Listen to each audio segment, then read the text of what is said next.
Maintenant, on va passer sous After Effects CS5. Donc, ce qu'on va avoir sous After Effects, c'est un petit rendu qui sera un peu similaire à ça. Donc, on aura ça entre autres.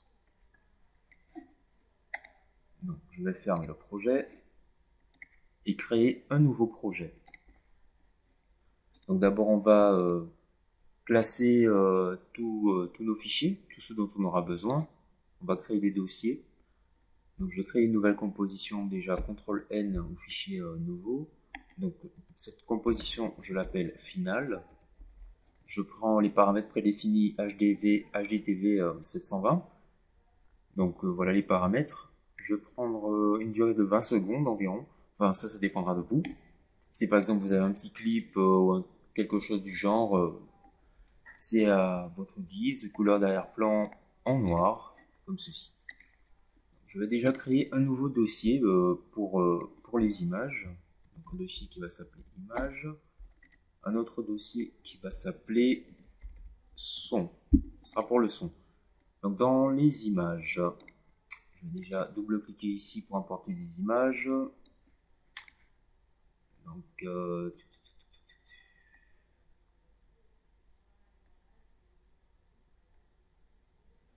alors elles sont où? Ah, et voilà.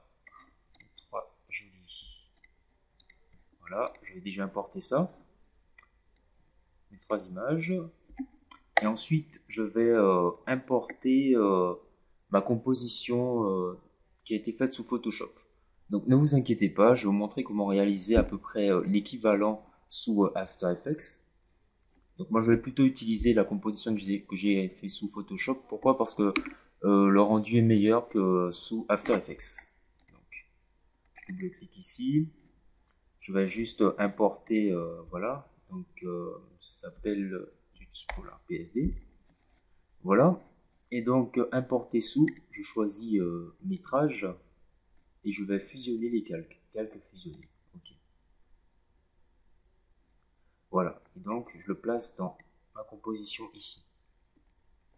Donc sous After Effects, comment réaliser à peu près la même chose. Donc il suffit en fait déjà de prendre l'outil rectangle pour faire une forme. Donc je vais déjà faire une forme. Voilà. Donc vérifiez bien que le contour est désactivé. Donc voilà, couleur blanc. Donc je fais un rectangle comme ceci. Ensuite je vais en refaire un autre. Je vais déjà dupliquer celui-ci. Donc celui-ci je l'appelle contour. Fond plutôt. Fond, je vais le dupliquer. Et l'autre je l'appelle contour. Donc évidemment le fond va se retrouver au-dessus du contour. Donc pour le... Déjà je vais redimensionner la taille. Donc je prends la flèche ici, l'outil de sélection. Je vais faire un petit redimensionnement comme ceci. Déplacer, voilà. Et je vais faire à l'aide des flèches du clavier, des flèches de déplacement, je vais faire monter un petit peu. Et là je vais changer la couleur comme ceci. Donc je prends un gris un peu comme celui-ci, légèrement gris. Voilà. Donc là je peux ajouter une ombre, donc je vais désactiver l'arrière-plan.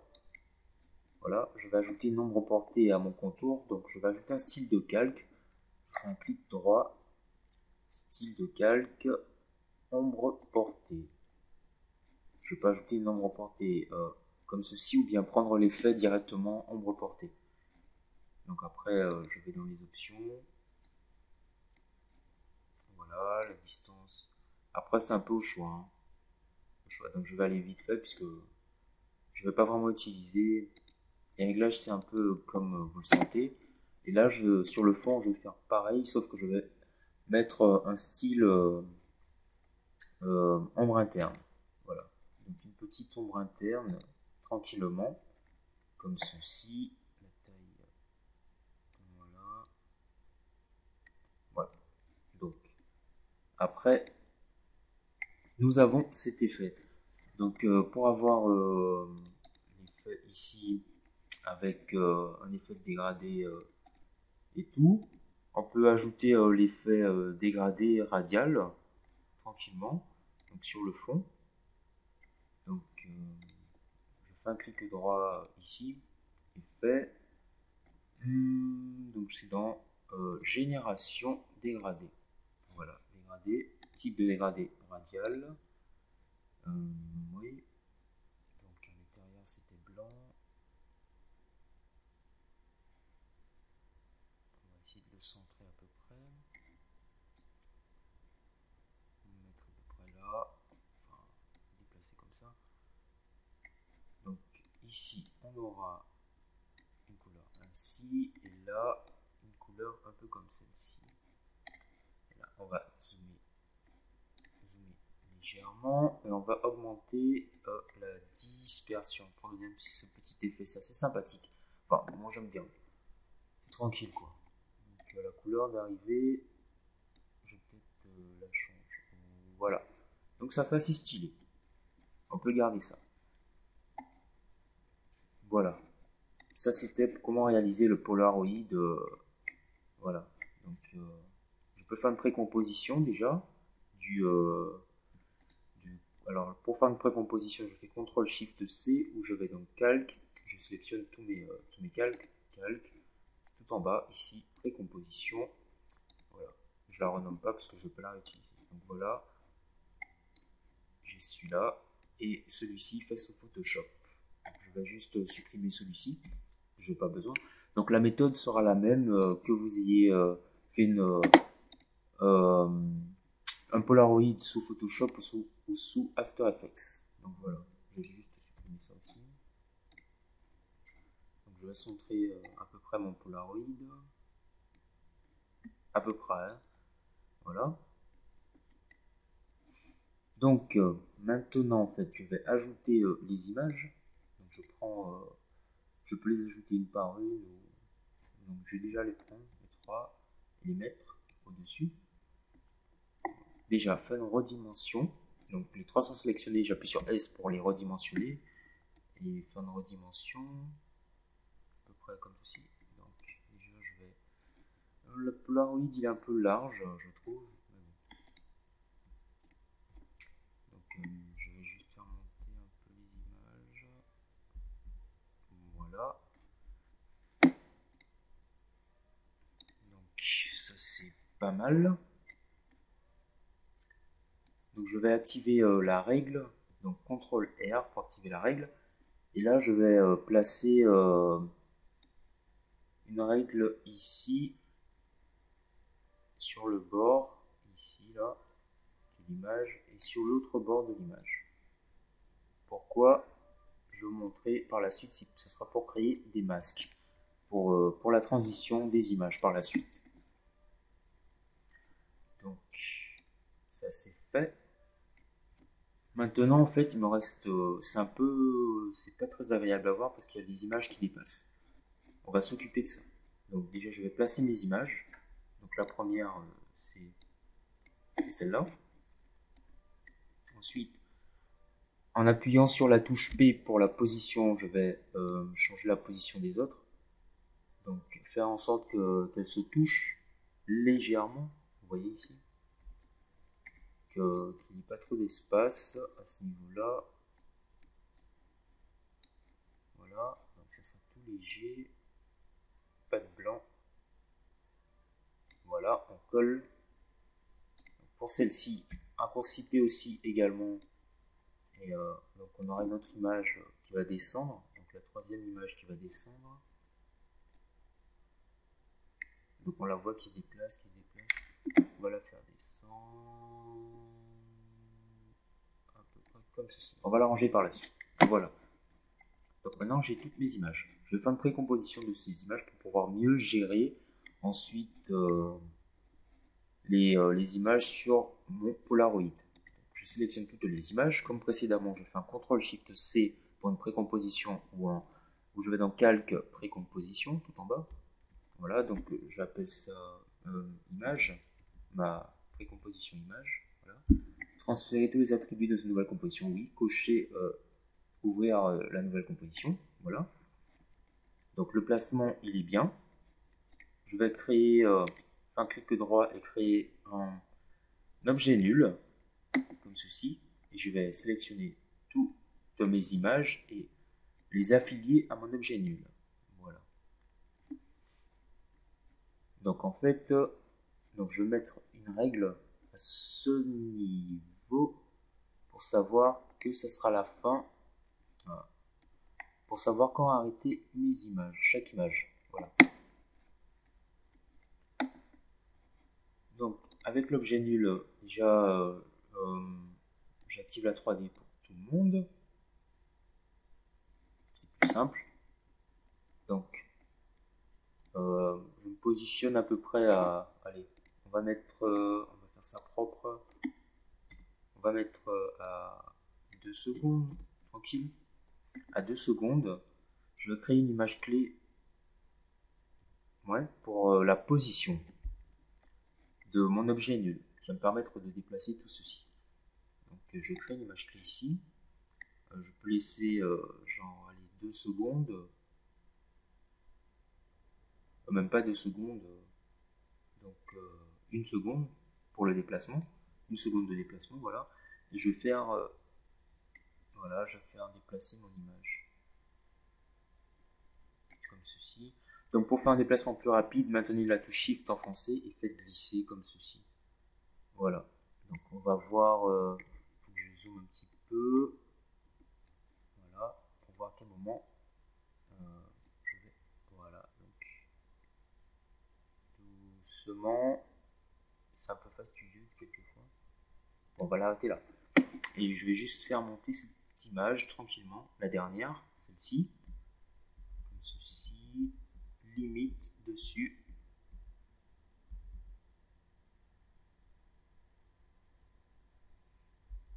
Ouais. Bon, voilà, on va la laisser comme ça. Voilà, comme ça. Donc, ça va me donner ça déjà. Donc, on part du début. Voilà. N'oubliez pas de sauvegarder entre temps. Donc, au début, voilà, j'ai ça. Hop, ça s'arrête. Donc, je laisse à peu près une seconde. Stop, à peu près une seconde comme ceci. Donc, je laisse 2 secondes plutôt. Donc là, je suis à 3,6, à peu près à 5. Ouais, voilà. Je laisse l'affichage. Je crée une autre image clé pour bloquer la position. À 6 secondes à peu près, je vais encore faire monter mon objet nul. Donc je le fais monter comme ceci. Soit j'utilise les chiffres, les nombres plutôt, le raccourci P de position pour pouvoir déplacer mon objet nul, soit j'utilise la flèche ici. Donc la flèche c'est plus rapide, ça c'est sûr. Donc voilà, je peux laisser comme ceci. Voilà, donc ça va donner ça. Ça va me donner ça comme ceci. Donc je vais mon image.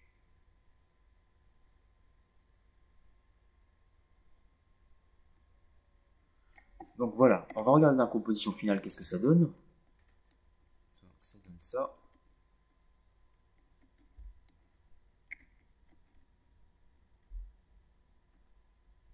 On a droit à ça. Et ensuite, voilà. C'est pas mal. Donc moi, ce que je vais faire, je vais déjà créer un masque sur la composition image pour masquer la bordure ici. Donc moi j'ai choisi de faire une transition vers le haut. Vous pouvez aussi le faire également sur les côtés. Donc la technique que je vais vous montrer, qui est assez simple, euh, résulte juste en fait du fait de masquer les bords, parce que quand je vais avancer en fait, on voit l'image qui monte et tout. Donc si vous faites une composition horizontale ou verticale, par exemple pour l'horizontale, il faudra juste créer un masque sur le côté ici et sur l'autre côté. Donc c'est ce qu'on va faire sur l'image. On sélectionne ici. l'outil rectangle et on va faire un masque ici. Donc on va faire un grand masque déjà, enfin voilà, un grand ou un petit masque, peu importe. Et là on va cliquer ici sur soustraction. Voilà. On va faire de même vers le haut, on va faire notre masque. Donc on peut soit le dupliquer ou en faire un autre. Je préfère en faire un autre, c'est plus rapide. C'est plus rapide que de le déplacer. Enfin, chacun son truc. Donc je fais ça. Voilà, on essaie de bien faire. Soustraction, mode de vue. Voilà. On passe le mode sur soustraction. Donc c'est cool. On a ça maintenant. C'est assez. Ça commence à prendre forme et tout. Donc on peut ajouter un effet un peu stylé de profondeur pardon, sur nos images, toujours en ajoutant un style de calque. Donc mais je vais pas le faire. Voilà. Ah oui, ici il y a un petit souci. Donc, voilà. Là voilà, c'est souci du détail. Voilà. Donc je vais créer un petit texte qui sera ici. Donc j'ai choisi la police californienne FB et je vais l'appeler album photo, album de vacances. Bah, donc c'est Pâques, c'est les vacances, c'est tranquille. Voilà. Je vais juste réduire la taille un petit peu. Placer à peu près comme il faut. Voilà. Comme ceci. Et donc juste dupliquer le calque. Voilà. Et là, je vais marquer end pour la fin. Augmenter la taille. Voilà. Donc, là, je vais déplacer. Donc, je regarde à quel moment ça finit. Donc, mes images arrêtent de bouger. Donc, je mets à 8, 9 à peu près ici. Donc, voilà. À peu près ici, je vais faire apparaître ce calque qui indique ce calque texte qui va indiquer la fin. Même, je vais même déplacer, mettre à peu près ici. Voilà, ce sera beaucoup mieux. Donc vous verrez par la suite qu'est-ce que ça va donner. Donc maintenant je fais une précomposition de tout cela. Donc je sélectionne le tout pour faire une précomposition. CTRL SHIFT C pour appeler cette précomposition Polaroid. Voilà. Je coche ouvrir une nouvelle composition. Voilà. Tranquillement, donc j'ai ça qui apparaît.